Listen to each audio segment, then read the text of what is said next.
What's going on, 49er faithful, 49er fam, 49er gang? Man, it's been a minute. I have been out of the game for a cool minute. I am so sorry, people. Things just been going crazy since I ain't been, reporting on nothing. We just waiting for the off season. But now that we have some viable news to talk about, I'm back, baby. I've been jumping on Rombo Sports. Shout out to Rombo Sports. If you don't know about them, man, follow them. Rombo Sports at Twitter. Rombo Sports on Instagram. Those are the homies. You know what I'm saying? Shout out to the Nothing But Niners crew over there, too. But I'm back, baby. This is Dion, your 49er reporter, here to let y'all know what's happening. Y'all can follow me here, Dion Johnson. Y'all can follow me on Twitter at SwiftD. And follow me on Instagram at 49er_Dion. That's 49er_DEON. So with that being said, I'm going to give it to you straight, no chase. We're going to get right on into it, man. So I'm going to give y'all a couple of little nuggets real quick before I actually give y'all the lowdown on some of these situations that's been going on. So we picked up Juice and K'uan's options. I think that was a no-brainer for everybody.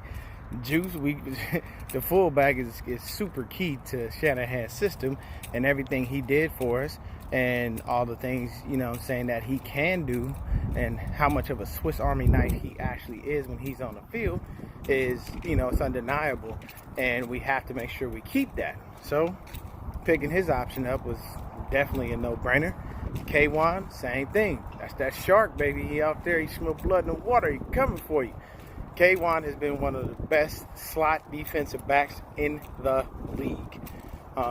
He's definitely at least top 5 dead or alive on that one right now, as far as the times are going. So it made sense. Now, here's another thing. We've been clamoring all offseason about who we going to sign, what we going to do, what player to get, all these other things. And we're worried about our own free agents, our unrestricted free agents, our restricted free agents, our exclusive rights free agents. All of these free agents. So you know what Shanahan and John Lynch went ahead and did? They just told you the people they looking to fuck with right off the bat. So they have tendered Jeff Wilson Jr., Nick Mullins, Emmanuel Mosley, Ross Dwelly, and Daniel Brunskill. Simple as this. Mosley, you tender him. Why? Because he has a brain in his head and he functions when shit goes left, unlike a Kello Witherspoon. The man played admirably. He did what he was supposed to do, and we have no reason to let him walk and go any damn where. Jeff Wilson Jr. Come on now, people. Jeff went out, man, he 2 games in a row, 2 touchdowns. Then he had that game winner against Arizona, man. Ball was thrown behind him. He caught it and took the fuck off for the end zone. So, no brainer to re-sign him, and plus he's our bruiser. When we need somebody to bowl through at the goal line, let's get a ball to Jeff. That's what he like to do. Jeff is a north and south runner. He ain't got to run east and west and none of that. I'm not saying he can't do it, but that's his job. He run north and south, and he will run you over. He doesn't care who's in his way. You're going to feel the pain. So, next up, we got Ross Dwelly.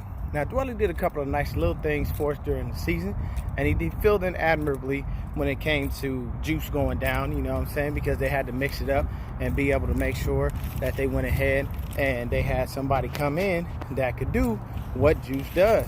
But he didn't do it fully. He just did it as much as best to his ability. So, with that being said, we still bring him back because why? He's still a viable pass catcher. He's growing as a blocker, but he's still a good pass catcher, man. If you put that dude in a position, man, he'll catch the ball. He'll do what he needs to do. You know what I'm saying? And I see us next season doing some different things and maybe possibly going ahead and cutting some things out. Now, the next thing is we got Nick Mullins. Are you serious? I don't have to explain why the fuck we tendered Nick Mullins. Really? Because we're going to cut C.J. Beathard. Beathard's going to wind up being a camp body. And they're going to go ahead and probably pay him some little chump change to be there, and that's it. But the reason you tender Nick Mullins is because you want to make sure you offer him a contract before anyone else. He doesn't have enough time to be an unrestricted free agent, so we got that leg up on him, and we could go ahead and make things happen. The next guy is Daniel Brunskill. Why do you tender Daniel Brunskill? Oh, because he could play any position on the goddamn line, save for center. He played both guard positions. He went ahead, he played both tackle positions. Daniel Brunskill can fill in anywhere, and it doesn't matter where we ask him to fill in. He does it. He doesn't complain. He don't bitch. He just gets out there. He just does his job, and he does it very well. So I don't see a reason why any of these players will walk. Looks like we are going to try to work out any kind of contract we can with all of them. And that is what, 1, 2, 3, 4, 5. That's 5 different dudes. That tells you already off the bat, we're trying to keep the core of the squad together. That's what everybody has to realize. The core of the squad, they want them to stay together, man. They don't want to lose that. Why? Because it makes more sense for us to keep our core together, and we don't have to teach nobody nothing new. We don't have to go in and train another motherfucker. We don't have to do this. We don't have to do that. You know what I'm saying? At this point in this draft, if we do the right things that we supposed to when it comes to free agency and things of that nature, then all we're doing is drafting for depth. We may be drafting 1, possibly 2 starters at a max. But we don't want, with this draft, we want depth. We want guys that'll be able to come in, sit down, learn behind the vets, and at least be able to provide us a viable option should one of the vets go down. Injuries do happen. It's a part of the game. Now, another thing that has happened is the new CBA has been rolled out to the players. They have until from March 12th to March 20th to vote. So basically that it's going to continually be going on. Now, the biggest issue that the players have with the new CBA is them removing a preseason game but adding a regular season game. So the players don't want to play 17 games. And then they would go ahead and they would take away the top two teams in each conference, giving them a bye week, and only have one conference champion basically that gives them a bye week. So if you ain't number 1 overall, you don't get the bye week. And basically for me, what I'm thinking is, yes, it is hard on us as, you know, it is hard on them as players to play that game, man. It's a brutal game. It's a man sport. It's a gladiator sport to an extent. But do I think the CBA is going to get approved?